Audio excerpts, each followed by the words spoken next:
गौरी, जब से माँ मुझे छोड़ कर गई है तब से एक तुम ही हो जो मुझसे इस तरह प्यार करती हो। मेरी सौतेली माँ हर रोज मुझे मारती है। देखो, उन्होंने आज भी मुझे कितना जोर से मारा। मेरे पूरे हाथ पर नील पड़ गया है।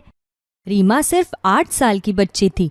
जब वो 3 वर्ष की थी तो एक गंभीर बीमारी के चलते उसकी माँ का देहांत हो गया। उसकी माँ के देहांत होने के कुछ दिन बाद एक 3 आंख वाली गाय रीमा के घर आ गई। रीमा के पिताजी ने उसे अपने आंगन में बांध लिया। रीमा अपनी 3 आंख वाली गाय से बहुत प्यार करती थी। उसने अपनी 3 आंख वाली गाय का नाम प्यार से गौरी रखा था। रीमा जब भी परेशान होती तो गौरी उसे अपने जीभ से चाटकर खूब स्नेह करती। कमबख्त कहीं की, कितनी देर से मैं तुझे ढूंढ रही हूँ और तू है कि इस 3 आंख वाली गाय के पास बैठी हुई है। तेरे बाप ने घर में काम करने को नौकर चाकर नहीं छोड़ रखे हैं, जो घर का सारा काम छोड़कर तू यहाँ बैठी हुई है। जाकर मेरे लिए खाना बना। रजनी के इस तरह रीमा से गुस्से में बात करने पर गौरी उसे घूर कर देखती है। जब भी रजनी रीमा से इस तरह बर्ताव करती थी तो गौरी को उस पर बहुत गुस्सा आता था। देखो तो इस 3 आंख वाली गाय को किस तरह मुझे घूर कर देख रही है। तेरे इस तरह मुझे घूर कर देखने से मैं तुझसे नहीं डरने वाली हूँ, समझी ना? और तू क्या अभी तक यहाँ बैठी हुई है? जा अंदर। रजनी से डरकर रीमा अंदर जाकर खाना बनाने लगती है। कितनी देर लगाएगी खाना बनाने में? पूरे मोहल्ले का खाना बनाना है क्या तुझे? यहाँ भूख के मारे मेरा हाल बेहाल हुआ जा रहा है। बस अभी लेकर आ रही हूँ माँ। रीमा जैसे ही थाली में खाना परोसकर रजनी के पास लेकर जाती है, तभी छत से रीमा के हाथ पर छिपकली गिर जाती है और डर के मारे रीमा के हाथ से खाने की थाली छूटकर नीचे गिर जाती है। सत्यानाश हो तेरा! नासपीटी, ये क्या किया तूने? सारा का सारा खाना गिरा दिया। तेरे बाप ने यहाँ पर पैसों का पेड़ लगाया हुआ है ना। अब देख तूने ये खाना गिराया ना, आज पूरे दिन तुझे कुछ भी खाने को नहीं मिलेगा। आज तू पूरा दिन इसी प्रकार भूखी प्यासी रहेगी, तब तुझे पता चलेगा। लेकिन माँ, मैंने खाना जानबूझकर नहीं गिराया। चुप कर! रजनी रीमा को खाने के लिए कुछ भी नहीं देती। रीमा बहुत भूखी थी। वो रजनी के सोने के बाद खाने के डब्बे से एक रोटी निकालकर खाने लगती है। तभी अचानक रजनी की नींद टूटती है और वो रोटी खाने के लिए रीमा को बुरी तरह पीटते हुए आंगन तक ले जाती है। बोल, आज के बाद करेगी खाने की चोरी? नहीं माँ, मैं कभी खाना नहीं चुराऊंगी। मुझे छोड़ दो, मुझे मत मारो, मुझे बहुत दर्द हो रहा है। रजनी को इस तरह रीमा को पीटते हुए देखकर गौरी को बहुत गुस्सा आता है। वो अपने मुंह से वहां पर रखा एक लकड़ी का डंडा उठाती है और रजनी को बुरी तरह पीटना शुरू कर देती है। अरे छोड़ मुझे, छोड़! तेरी इतनी हिम्मत कि तू मुझे मारे? तुझे तो मैं छोड़ूंगी नहीं, छोड़ मुझे! रजनी गौरी के मुंह से डंडा छीन लेती है। तभी गौरी अपने मुंह में रजनी के बालों को पकड़ लेती है। आह आह! नासपीटी, एक बार तू छोड़ मुझे, फिर देख मैं तेरे साथ क्या करती हूँ। रजनी जैसे तैसे करके खुद को गौरी से छुड़वाती है और गुस्से में घर के अंदर जाकर बड़बड़ाने लगती है। इसकी ये गाय तो मेरे ही सर पर चढ़ गई है। मैं इसे अब एक और दिन भी इस घर में नहीं रहने दूंगी। बहुत प्यार है ना इन दोनों का आपस में, अभी सीधा करती हूँ इन्हें। रजनी रात के समय गौरी को खाने में ऐसी दवाई मिलाकर खिला देती है जिससे गौरी उसकी बात मानने लगती है। अब मैं तुझे यहाँ से इतनी दूर छोड़कर आऊंगी कि तू फिर कभी यहाँ वापस नहीं आ पाएगी। रजनी एक आदमी को कुछ पैसे देकर गौरी को दूर किसी गांव में भेज देती है। सुबह उठकर जब रीमा गौरी को ढूंढती है तो उसे गौरी कहीं भी नहीं मिलती, जिस वजह से वो बहुत परेशान हो जाती है। माँ, गौरी कहाँ चली गई? मैंने उसे पूरे मोहल्ले में ढूंढ लिया, लेकिन गौरी कहीं भी नहीं मिली। क्या तुमने उसे कहीं देखा? नहीं, मैंने कहीं नहीं देखा उसे। टहलती हुई चली गई होगी यहीं कहीं, थोड़ी देर में आ जाएगी। तू उसके बारे में सोचना छोड़ और जाकर सारे कपड़े धो। वरना आज फिर से मुझसे पीटेगी। रीमा रजनी से डरकर घर का सारा काम कर देती है। वो पूरे दिन गौरी के घर आने का इंतजार करती है, लेकिन देर रात तक भी जब गौरी घर नहीं लौटती तो रीमा उसकी चिंता में रोने लगती है। तू कहाँ चली गई गौरी? माँ के जाने के बाद एक तू ही तो थी जो मेरा ख्याल रखती थी, मुझे लाड करती थी। तू कहाँ चली गई है? जल्दी से घर लौट कर आ जा, मुझे तेरी बहुत याद आ रही है। यहाँ रीमा गौरी की याद में रो ही रही थी तो वहाँ गौरी का भी रीमा की याद में रो रो कर बुरा हाल था। एक तो उसे रीमा की चिंता हो रही थी और दूसरी तरफ वो कल रात से भूखी प्यासी किसी अनजान गांव में भटक रही थी। वो चलते चलते एक सेठ के यहाँ पहुंची। तभी सेठ के नौकर मंगलू ने जब उसे देखा तो वो अपने सामने 3 आंख वाली गाय को देखकर हैरान रह गया। बाप रे बाप, ये कैसी अद्भुत गाय है! इसे तो मैं अपने साथ घर ले जाता हूँ। वैसे भी सेठ जी ने मुझे नई गाय खरीदने के लिए पैसे दिए हैं। मैं उन पैसों से नई गाय लेने के बजाय सेठ जी को यही गाय नई कहकर दे दूंगा। इसी बहाने सारे पैसे भी मेरे हो जाएंगे और इस गाय को विचित्र 3 आंख वाली बताकर मैं सेठ जी से कुछ और पैसा भी ऐंठ लूंगा। ऐसा सोचकर मंगलू गौरी को अपने घर ले जाता है और उसे चारा खाने को देता है। लेकिन गौरी को रीमा की याद में कुछ भी खाने का मन नहीं करता, इसलिए वो चारे से मुंह फेर लेती है। अरे, तू चारा क्यों नहीं खा रही है? अगर तू चारा नहीं खाएगी तो कमजोर हो जाएगी और फिर सेठ जी मुझसे कहेंगे कि तू ये कैसी कमजोर सी गाय उठाकर लेकर आया है। खा ले चारा, खा ले। मंगलू के बार बार कहने पर भी जब गौरी चारा नहीं खाती तो मंगलू एक डंडे से गौरी की पिटाई करने लगता है। गौरी को उस डंडे की मार से बहुत पीड़ा होती है, जिस वजह से उसकी आंखों से आंसू आ जाते हैं।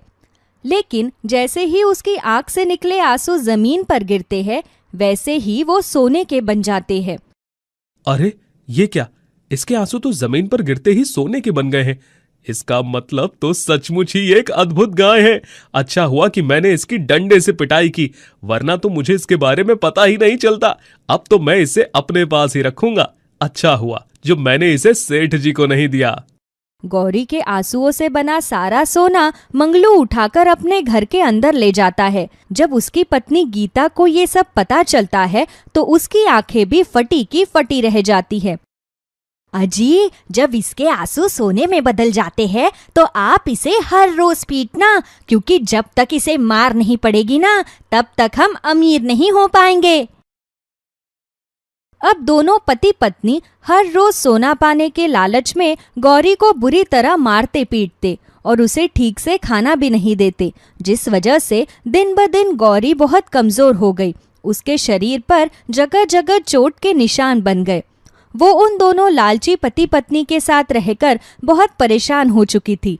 तभी एक रात वो जैसे तैसे अपने खूंटे से रस्सी खोलकर वहां से भाग निकली।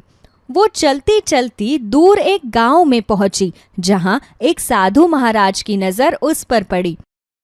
अरे, ये 3 आंख वाली गाय तो मुझे बड़ी विचित्र नजर आती है, लेकिन इसे देखकर ऐसा क्यों लगता है कि ये बहुत भूखी और बीमार है। मैं इसे अपने साथ घर ले चलता हूं। साधु महाराज गौरी के पास जाकर स्नेह से उसके सर पर अपना हाथ फेरते हैं और अपने झोले से उसे खाने के लिए एक रोटी देते हैं। बहुत दिनों बाद गौरी अपने सर पर स्नेह भरा हाथ पाकर भावुक हो जाती है और उसकी आंखों से आंसू गिरने लगते हैं। साधु महाराज देखते हैं कि गौरी की आंखों से गिरने वाले आंसू जमीन पर गिरकर सोने के बन गए हैं। तभी वो गौरी से कहते हैं, नहीं 3 आंख वाली गाय, तुम इस तरह से रो मत। तुम जब रोती हो तो तुम्हारी आंखों से गिरने वाले आंसू सोने के बन जाते हैं, जिस कारण लालची लोग तुम पर अत्याचार कर तुम्हारा लाभ उठाते हैं। अब तुम रोना मत, क्योंकि यदि किसी लालची की नजर तुम पर पड़ गई तो वो तुम्हें अपने साथ ले जाएगा और तुम पर बहुत अत्याचार करेगा। साधु की बात सुनकर गौरी रोना बंद कर देती है और हाँ में अपना सर हिलाती है। साधु महाराज गौरी को अपने घर ले जाते हैं, जहां उनकी पत्नी गौरी का बहुत ध्यान रखती है। लेकिन उसके बाद भी गौरी कभी खुश नहीं रहती। उसके चेहरे पर हमेशा उसके मन की उदासीनता छलकती ही रहती है, जिसे देखकर साधु महाराज बहुत परेशान हो जाते हैं। क्या बात है गौरी, मैं तुम्हें जब भी देखता हूं तो तुम मुझे दुखी ही नजर आती हो। लगता है मुझे तुम्हारे मन की बात जाननी ही होगी। साधु महाराज गौरी के सर पर हाथ रखते हैं और वो गौरी के मन की सभी बातों को जान लेते हैं। अगले ही दिन वो गौरी को लेकर रीमा के पास पहुंचते हैं तो रीमा गौरी को देखकर बहुत खुश हो जाती है। गौरी, तुम वापस आ गई। मैं कब से तुम्हारे लौटने का इंतजार कर रही थी। तुम मुझे छोड़कर कहाँ चली गई थी? रीमा गौरी के गले से लगकर रोने लगती है। तभी साधु महाराज रीमा को बताते हैं, बेटी, ये 3 आंख वाली गाय कोई आम गाय नहीं। तुम्हारी माँ के देहांत के बाद उसे इस 3 आंख वाली गाय का रूप मिला, इसीलिए यह हमेशा तुम्हें इतना स्नेह करती है। यदि तुम सच्चे हृदय से इसे माँ कहकर पुकारोगी तो ये फिर से तुम्हारी माँ के रूप में तुम्हारे सामने आ जाएगी। क्या आप सच कह रहे हैं साधु महाराज? हाँ बेटी। साधु महाराज के कहने पर रीमा गौरी को माँ कहकर पुकारती है। तभी गौरी अपनी 3 आंख वाली गाय के रूप से रीमा की माँ के रूप में बदल जाती है। एक गंभीर बीमारी के गलत इलाज के चलते तुम्हारा निधन समय से बहुत पहले हो गया था, इसीलिए तुम्हें जादुई 3 आंख वाली गाय का रूप मिला, ताकि जब भी तुम्हारी बेटी पूर्ण भावना से ये सच्चाई जानकर तुम्हें माँ कहकर पुकारे तो तुम फिर से अपने उसी रूप में आ जाओ। अपनी माँ के वापस आने के बाद रीमा अपनी माँ को कस कर गले लगा लेती है। दोनों माँ बेटी एक दूसरे को देखकर रोने लगती है और उस दिन के बाद रीमा फिर से अपनी माँ के साथ खुशी खुशी अपनी जिंदगी बिताने लगती है। जादुई नगरी में एक चुलबुली गाय रहती थी। उसे दूसरों को खुश देखकर बहुत खुशी मिलती थी। ऐसे ही एक दिन जादुई गाय इंसानी नगरी में आती है। तभी वो देखती है कि एक गरीब लड़की जिसका नाम रीना था, उसके पास खाने पीने के लिए कुछ भी नहीं था। वो भूखी प्यासी सड़क पर भीख मांग रही थी। तभी जादुई गाय रीना के पास जाती है और कहती है, क्या बात है बेटा, तुम रो क्यों रही हो? अरे ये क्या, तुम तो एक गाय हो, तो फिर तुम बोल कैसे सकती हो? बेटा, मैं एक जादुई गाय हूँ और मैं इंसानों की तरह बात कर सकती हूँ, इंसानों की बातों को समझ सकती हूँ। तो बताओ, आखिर तुम रो क्यों रही हो? मैं गरीब हूँ और मेरे पास खाने के लिए कुछ भी नहीं है। मेरी माँ बहुत बीमार रहती है, इसलिए मुझे अपने लिए और अपनी माँ के लिए खाने का इंतजाम करना पड़ता है। सुबह से लेकर दोपहर हो गई है, अभी तक मुझे किसी ने भी कुछ भी नहीं दिया है, इसलिए मुझे बहुत रोना आ रहा है। तुम चिंता मत करो, मैं तुम्हारे साथ हूँ। मैं अभी तुम्हारे लिए और तुम्हारी मम्मी के लिए खाना प्रकट कर देती हूँ। बेटा, रोने की कोई जरूरत नहीं। जीवन में संघर्ष तो हर इंसान को करना पड़ता है और संघर्ष से कभी घबराना नहीं चाहिए। तुम चिंता मत करो, मैं रोज आऊंगी और रोज तुम्हें खाना दूंगी। और हाँ, अब से तुम्हें रोज स्कूल भी जाना है। पढ़ लिख कर अपनी माँ का नाम रोशन करना है तुम्हें। जादुई गाय रीना की मदद करके वहां से चली जाती है। थोड़ी ही देर बाद रीना वो खाना लेकर अपने घर जाती है और अपनी माँ ममता को जादुई गाय के बारे में बताती है। माँ, आपको पता है, वो जादुई गाय बहुत अच्छी है। मुझे रोता हुआ देखकर उन्होंने मुझे ये खाना दे दिया और कहा कि अब से मैं रोज स्कूल भी जाऊंगी, किसी भी चीज की कोई कमी नहीं होने देंगी मुझे, ऐसा कहा जादुई गाय ने। बेटा, मुझे तो कुछ भी समझ नहीं आ रहा कि आखिर तू ये क्या बोल रही है। माँ, मैं आपको ये बताना चाहती हूँ कि ये जो खाना है वो जादुई गाय ने दिया है। जादुई गाय बहुत अच्छी है, सबकी मदद करती है वो। बेटा, अगर ऐसा सच में है तो तुम मुझे भी जादुई गाय से मिलवाना। मैं भी देखना चाहती हूँ कि आखिर जादुई गाय कैसी होती है। ठीक है माँ, कल जादुई गाय फिर से यहाँ आएंगी, क्योंकि जादुई गाय ने कहा है कि अब से मैं रोज स्कूल जाऊंगी और पढ़ लिख कर अपना नाम रोशन करूंगी। ये तो बहुत अच्छी बात है बेटा। ऐसे ही एक दिन एक गरीब बूढ़ा खेतों में काम कर रहा था। तभी वहां जादुई गाय आती है और बूढ़े से कहती है, बाबा, क्या मैं आपकी मदद कर दूं? अरे ये क्या, तुम तो बोल सकती हो। हाँ बाबा, क्योंकि मैं एक जादुई गाय हूँ और मैं सबकी मदद करती हूँ। मुझे लोगों की मदद करना बहुत पसंद है। क्या सच में तुम जादुई गाय हो और तुम मेरी मदद करना चाहती हो? हाँ बाबा, मैं एक जादुई गाय हूँ और आप पेड़ की छांव में जाकर बैठ जाओ। बाकी का काम मैं खुद कर लूंगी। आपको परेशान होने की कोई जरूरत नहीं है।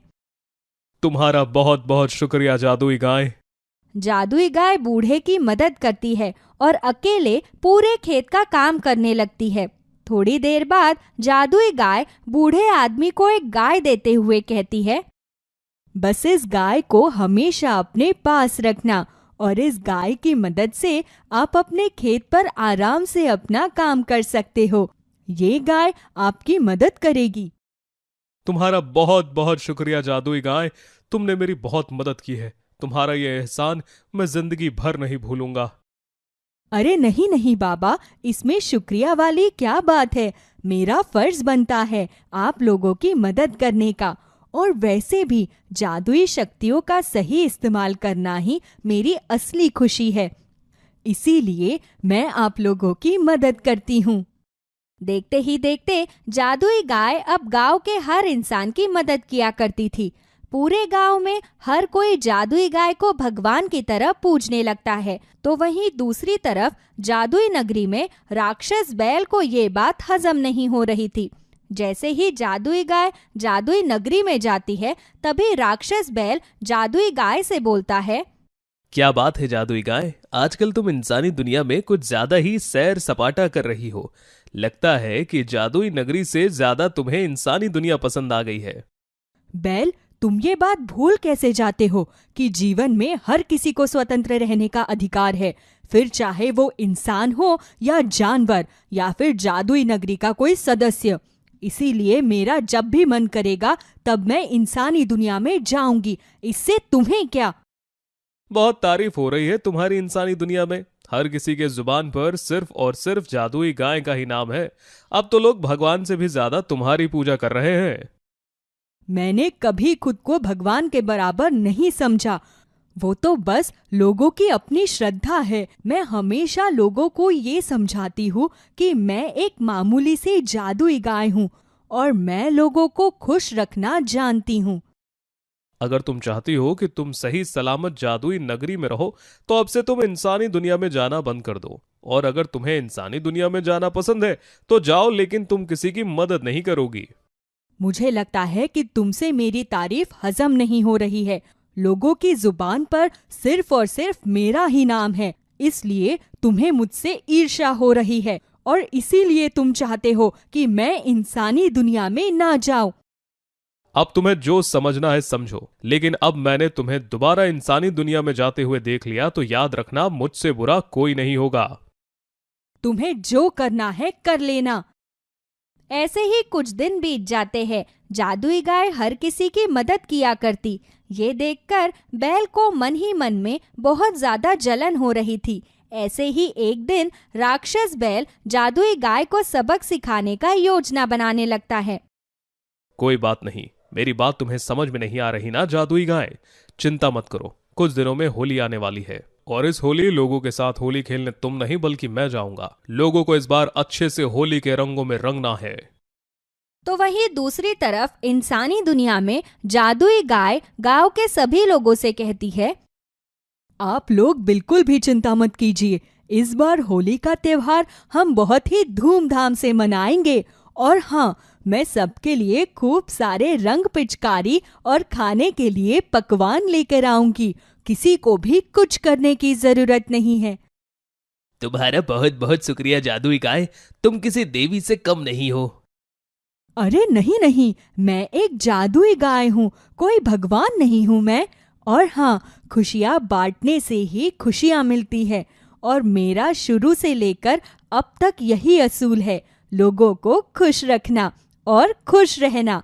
आप लोगों को भी मैं यही समझाना चाहती हूँ। आपके पास जो है, जितना है, उसी में खुश रहे और लोगों को खुश रखे। इतना बोलकर जादुई गाय वहां से चली जाती है। ऐसे ही होली वाले दिन जादुई गाय का रूप बदलकर राक्षस बैल लोगों के लिए रंग बिरंगे रंग, खूब सारे गुब्बारे और अलग अलग तरह के पिचकारी और खाने का बहुत सारा पकवान लेकर इंसानी दुनिया में आती है। जादुई गाय हर किसी को रंग, पिचकारी और पकवान ये सब दे रही थी। हर कोई बहुत खुश था। हर तरफ रंगों की बौछार थी। हर कोई अपने सारे दुख दर्द भूलकर एक दूसरे के साथ मिलकर होली का त्योहार मना रहा था और आपस में जादुई गाय द्वारा लाया हुआ रंग लगा रहे थे। अचानक से लोगों के चिल्लाने की आवाज आने लगी। अरे ये कैसा रंग है? इस रंग को लगाने के बाद हमारा शरीर जलने लग गया है। ये सब क्या है जादुई गाय? तुमने हमारे साथ धोखा किया है। ये रंग अच्छा नहीं है। इस रंग को लगाने से हमारा शरीर जल रहा है। इस तरह से गांव के सभी लोग जोर जोर से चिल्लाने लगते हैं। हर कोई जलन से तड़प रहा था, तो वहीं दूसरी तरफ जादुई गाय ये सब देखकर बहुत खुश हो रही थी। अब आया ना तुम इंसानों को मजा, यही है मेरा असली रूप। तुम जैसे इंसानों को बेवकूफ बनाकर बड़ा मजा आता है मुझे। आज होली के मौके पर पूरा गांव जलकर राख हो जाएगा और तुम सब चाहकर भी मेरा कुछ नहीं कर पाओगे। अरे मुझे तो लगता है कि ये हमारी जादुई गाय हो ही नहीं सकती। ये जरूर कोई बुरी गाय है। हमारी जादुई गाय हमारे साथ ये नहीं कर सकती। जरूर इस बार होली पर कोई बुरी जादुई गाय आई है। कितने अंधे हो गए हो तुम सब। तुम्हारी आंखों पर अभी भी मेरे अच्छेपन की पट्टी बंधी हुई है। अरे मैं वही जादुई गाय हूं और मुझे तुम्हें इस तरह से परेशान देखकर बहुत खुशी मिल रही है। तभी वहां पर असली जादुई गाय आती है और जादुई गाय राक्षस बैल को अपनी जादुई शक्तियों से जकड़ लेती है और कहती है, आखिर क्या मिला तुम्हें ये सब करके? क्या बिगाड़ा है इन मासूम लोगों ने तुम्हारा? अगर तुम्हारी दुश्मनी मुझसे है तो तुम मेरा सामना करो ना। इन लोगों के साथ बुरा करके तुम्हें क्या मिलेगा? देख जादुई गाय, तेरे पास अभी भी मौका है। मुझे छोड़ दे वरना तेरे लिए अच्छा नहीं होगा। तुझे अभी मेरी ताकत का अंदाजा नहीं है।